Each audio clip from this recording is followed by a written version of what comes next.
రెడ్డి. నేను 1వ తరగతి చదువుతున్నాను. అందరికీ ముందుగా తెలుగు భాష దినోత్సవ శుభాకాంక్షలు.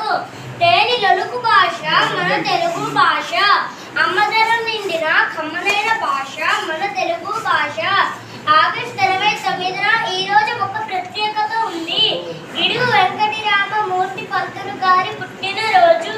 తెలుగు కోసం ఎంతో కృషి చేసిన మహానీయుడు.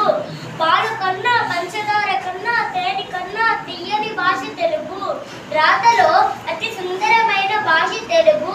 తెలుగులో మాట్లాడే ప్రజలు ఎక్కువగా ఆంధ్రప్రదేశ్ మరియు తెలంగాణలో ఉన్నారు.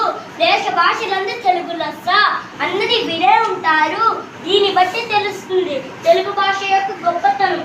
కానీ కొంతమంది ప్రజలు తెలుగు భాషనే మర్చిపోతున్నారు. ఇక తెలుగు భాష దినోత్సవాన్నే